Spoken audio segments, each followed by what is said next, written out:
sufrido uno de los castigos más violentos y crueles que los romanos podían hacerle a un culpable, a un criminal.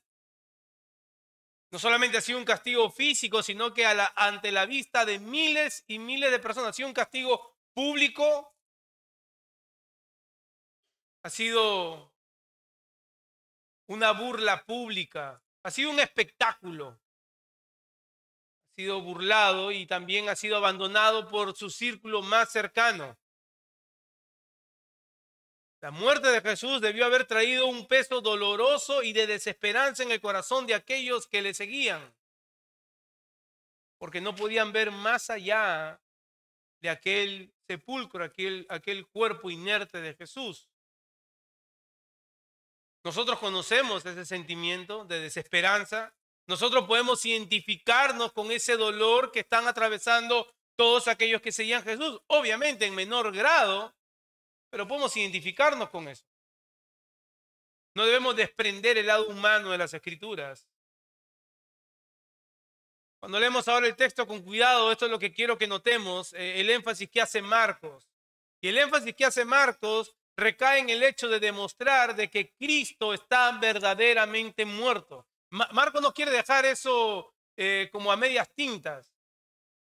Es importante para el Evangelio de Marcos, pero es importante para todos los evangelios, lo que muchos tratarían de refutar más adelante, de que Jesús verdaderamente murió en la cruz del Calvario.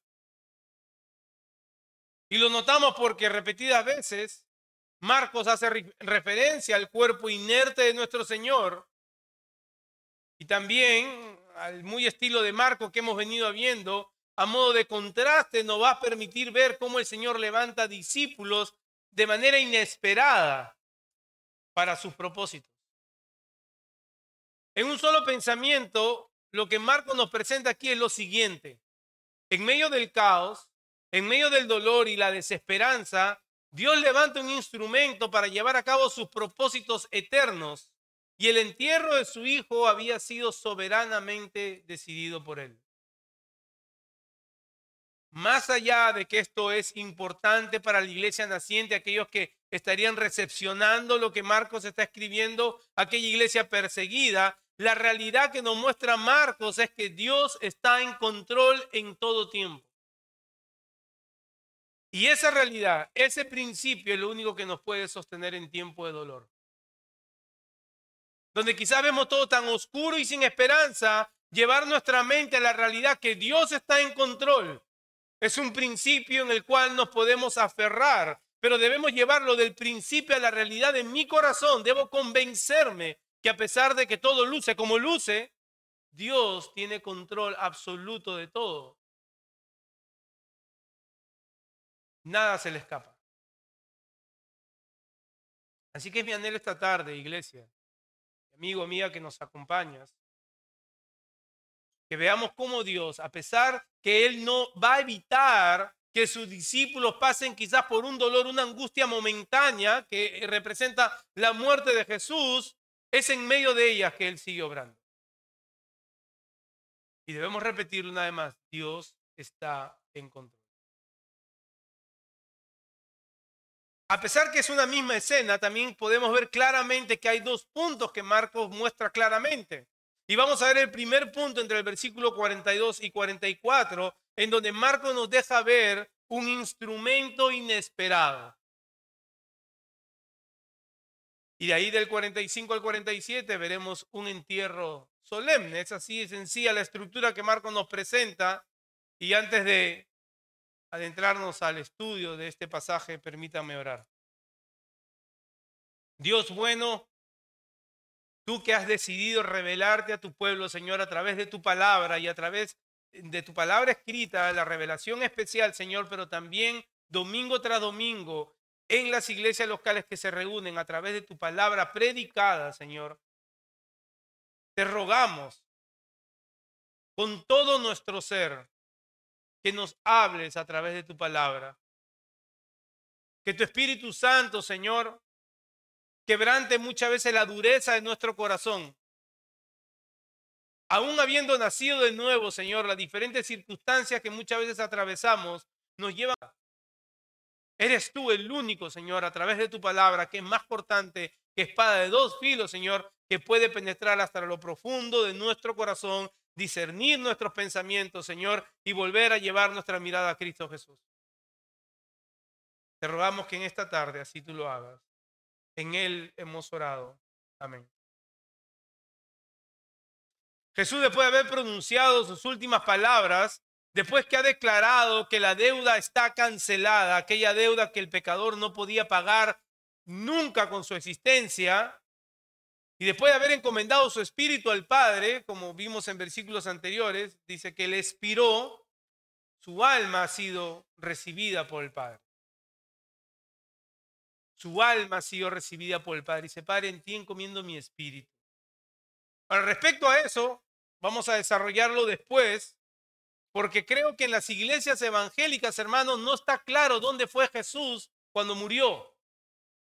Hay muchos mitos y muchas malas enseñanzas, y más adelante, conforme vamos desarrollando el pasaje, lo vamos a ver. Por el momento vamos a concentrarnos en el primer punto que Marcos nos presenta. Un instrumento inesperado. Versículo 42 dice que llega la noche y era el día de la preparación, o sea, la víspera del día del reposo. El cuerpo de Jesús se haya muerto ya unas cuantas horas. Después de sus últimas palabras, ya no queda nadie, está completamente vacío y desolado aquel monte donde nuestro Señor ha sido crucificado. Y se dice, según la tradición, que los romanos tenían la costumbre de dejar los cuerpos de aquellos que habían sido crucificados, dejarlos en la cruz para que las aves carroñeras o las bestias vayan y se los coman.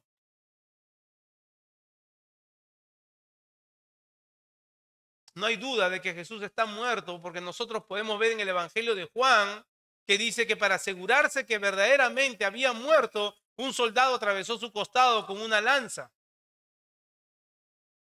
Así que a pesar de la intención que ellos tenían de dejar el cuerpo del Señor Jesús a la intemperie para sufrir quizás mayor burla, para que sea comido por las aves, había una ley judía que demandaba que aún los criminales que habían sido ejecutados reciban un entierro apropiado. Aquellos que morían colgados del madero tenían que ser bajados antes de la puesta del sol. Pero hay un problema. Solo los familiares de aquella persona que había muerto se les era permitido tocar el cadáver. Aún así quedarían impuros. Así que hay una urgencia de hacerlo ya, porque como vemos era la noche anterior del día del reposo, y en el día de reposo hubiera sido virtualmente imposible llevar a cabo el entierro. Ahí Marcos nos presenta la primera necesidad, el conflicto que surge en medio de su narrativa. Había poca esperanza, muy probablemente, de que alguien bajase el cuerpo de Jesús. Posiblemente las mujeres que estaban mirando de lejos, que vemos al final del texto, lo único que les queda es ser espectadoras de cómo el cuerpo de Jesús se va a seguir descomponiendo. Así que para ellas es un cuadro desalentador, todo pinta mal. Y no solo debemos tomar en cuenta la posible impotencia que sentían las mujeres estando lejos, pero como dije también, las leyes ceremoniales que prohibían a los judíos que toquen un cadáver. Debían llevar a cabo, como hemos visto anteriormente, todo un ritual de limpieza, de purificación, para que dejen de ser considerados impuros por al menos 7 días.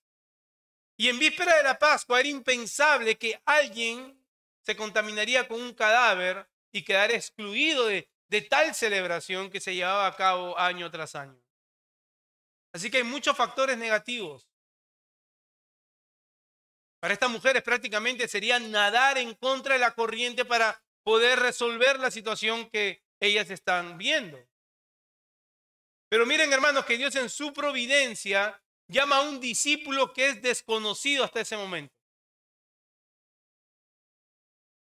Si nosotros leemos, posiblemente podríamos estar esperando que Pedro se reivindique con la gente, como decimos, y haga su aparición heroica.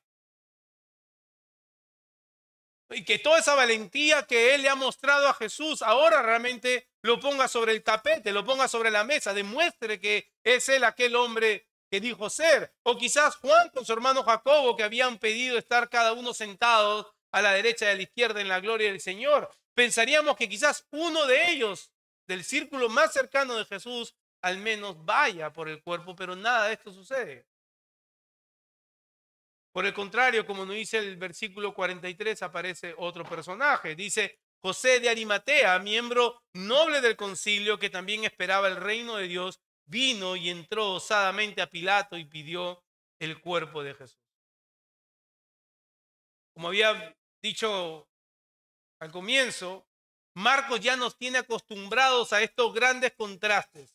No lo hemos visto a lo largo de su evangelio y esta vez no va a ser la excepción. José de Arimatea era desconocido hasta ese momento. No solamente hasta ese momento, muy probable fue desconocido después de este evento porque Marcos tiene que dar una descripción de quién era él a su audiencia de Marcos. Así que no era alguien conocido. No fue un discípulo de renombre. No fue un discípulo que llegó a ser conocido en el mundo de los apóstoles, entre los apóstoles. El único registro de José de Arimatea es en esta situación específica. Pero él no es el único discípulo desconocido que el Señor ha levantado, como hemos visto a lo largo de Marcos. Recordemos que fue un discípulo anónimo que dio la casa para celebrar la cena de la Pascua. Recordemos que ha sido un discípulo anónimo quien ha dado el pollino para que Jesús entre a Jerusalén. También vemos cómo el endemoniado gadareno, después que fue liberado, se convirtió en un misionero. Así que esta no es la primera vez que Dios usa un discípulo desconocido para sus propósitos eternos. Él fue llamado con una misión específica, puesto en el cuerpo para una labor única, y él fue obediente a ese llamado. Marcos nos dice que este personaje, José de la ciudad de Arimatea, Arimatea no es su apellido, por si acaso. Es una ciudad como a 20 kilómetros de Jerusalén. Pero un dato importante que nos da Marcos es que era un miembro noble del concilio. Y esto en sí solo presenta un gran conflicto. Nosotros lo leemos rápido y lo pasamos por alto. El conflicto es que él era parte del Sanedrín. Y siendo parte del Sanedrín debía de vivir conforme a la ley de los judíos, conforme a sus costumbres, conforme a sus ritos. Así que lo que estamos presenciando aquí, hermanos, es un antes y un después de José de Arimatea. Se nos dice que él era noble, en otras palabras, era una persona rica que tenía poder adquisitivo, una reputación respetada ante los ojos de los hombres. Pero creo yo que él está aplicando lo que Pablo escribiera más adelante. Y aún más, dijo Pablo, yo estimo como pérdida todas las cosas en vista del incomparable valor de conocer a Cristo Jesús, mi Señor, por quien lo he perdido todo y lo considero como basura, estiércol es la palabra original, a fin de ganar a Cristo. Todo lo que era él antes de Cristo, Pablo lo considera como basura porque nada de eso le había servido para conocer la salvación. Y la actitud que vemos en José es prácticamente la misma. Si él ha de responder al llamado de Jesús, de ser su discípulo, debe aplicar lo que Jesús ha puesto como estándar a todos los discípulos, que es: carga tu cruz, niégate a ti mismo.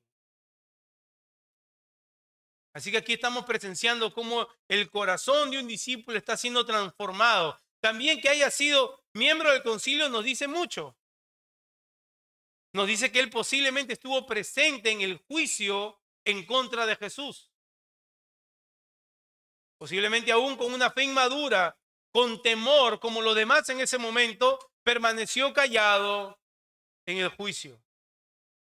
Juan capítulo 19 nos dice de que era discípulo en secreto por medio de los judíos. No se nos dice cuándo fue que José de Arimatea tuvo el primer acercamiento a Jesús, pero que era su discípulo en secreto. Tenía temor.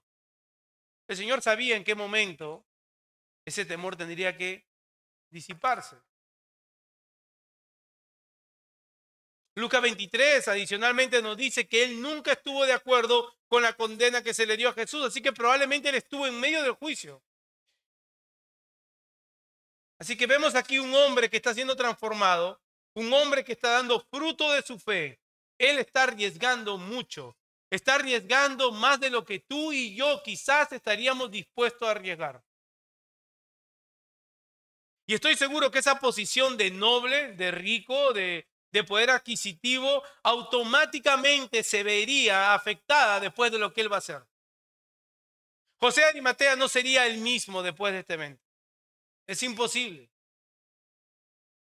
Y con respecto al concilio, era obvio que después de esto lo iban a considerar un enemigo.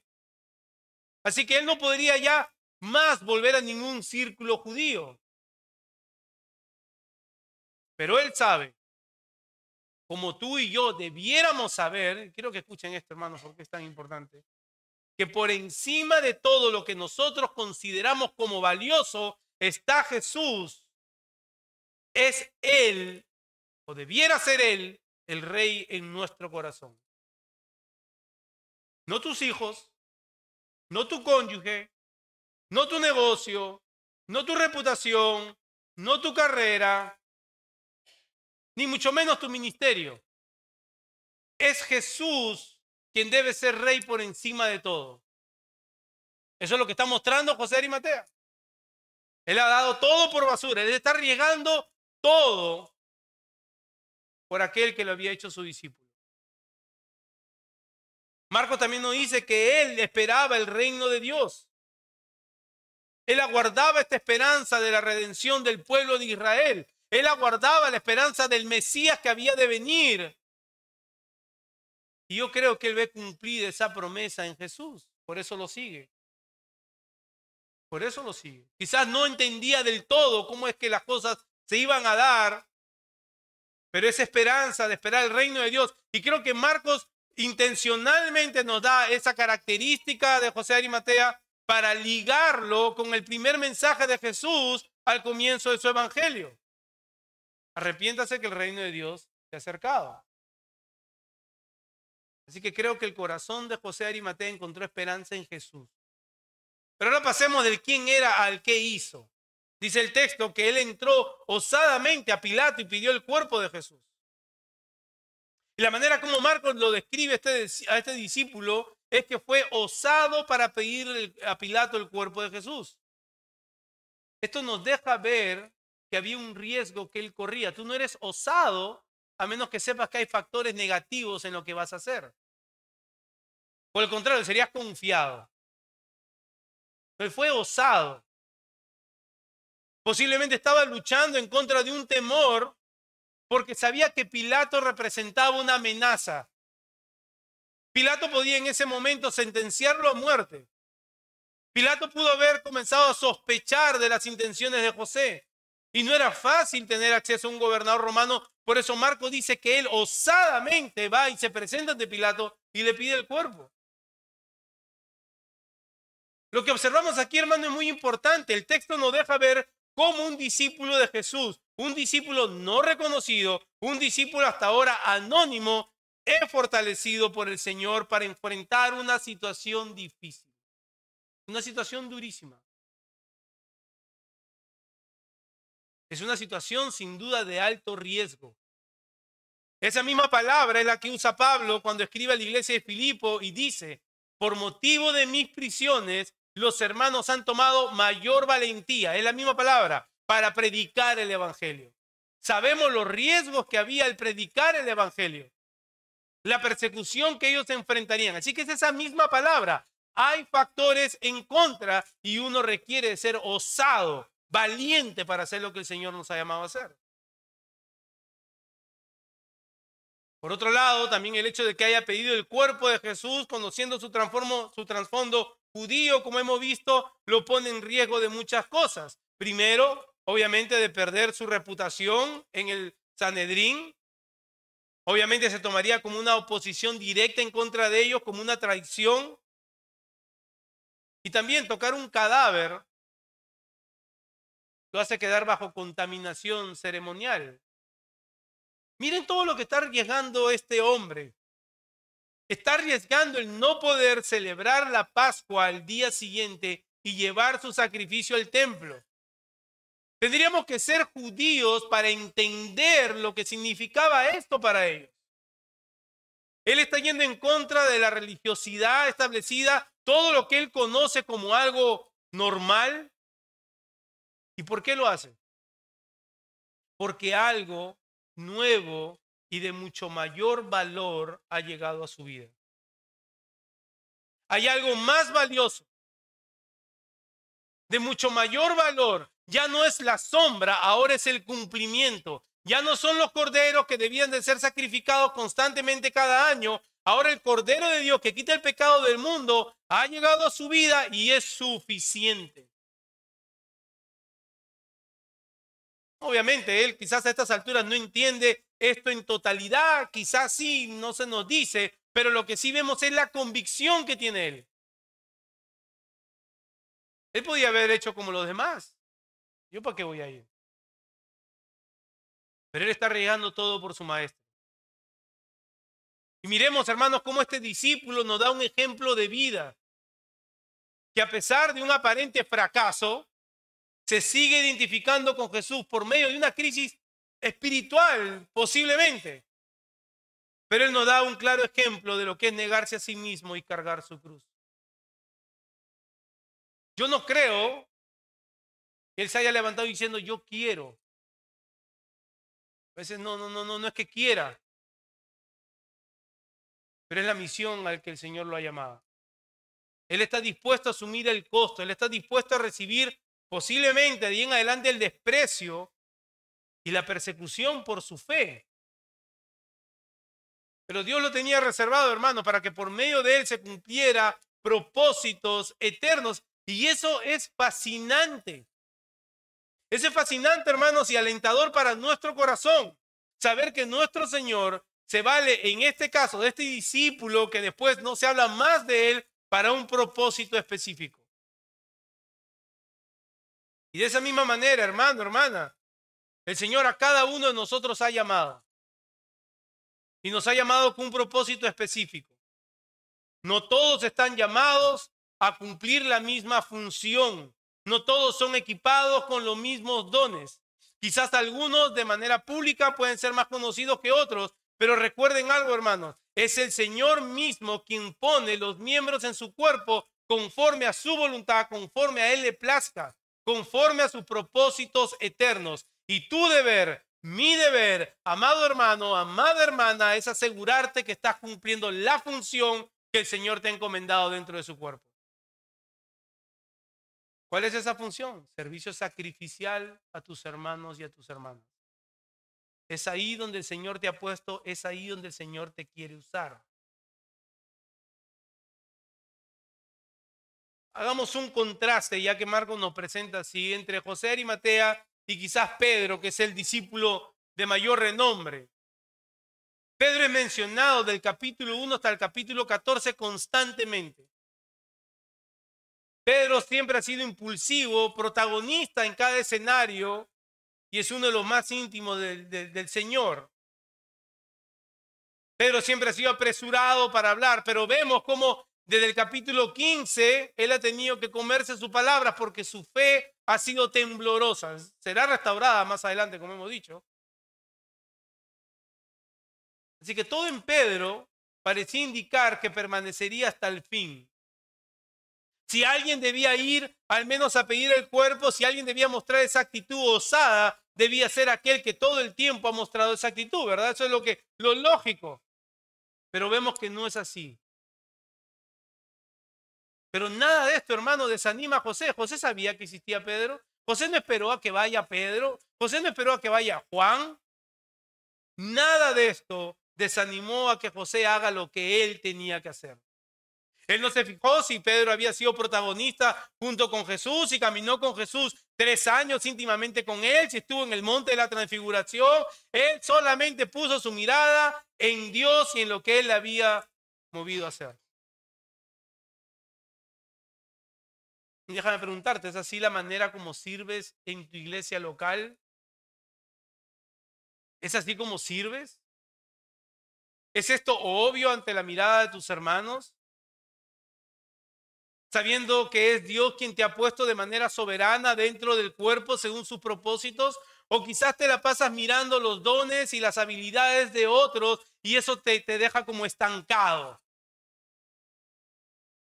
Quizás piensas, bueno, yo no puedo hacer lo que fulano o fulana hace y posiblemente experimentas la famosa envidia santa, que es un paso para los celos, que no es nada santo.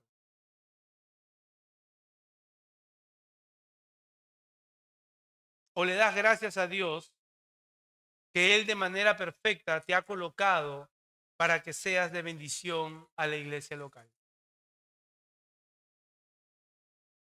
Hay mucho que aprender, hermano, de este discípulo de Jesús. También el relato nos dice que Pilato se sorprendió de que ya Jesús había muerto. Posiblemente porque muchos agonizaban hasta por 2 días seguidos en la cruz. Y como hemos leído en el relato del sermón del domingo pasado, Jesús entregó su vida habiendo cumplido con lo que el Padre le había encomendado desde la eternidad. Pero Pilato se cerciora por medio de un centurión si efectivamente estaba Jesús muerto. Estos datos son importantes, hermanos. Vamos a ver por qué. Vamos a ver por qué Marco menciona a Pilato, al centurión.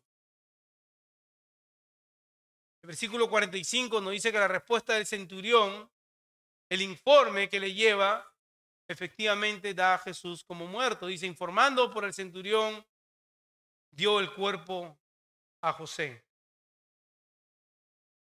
Los enemigos de la cruz, hermano, de muy temprano, desde la iglesia naciente,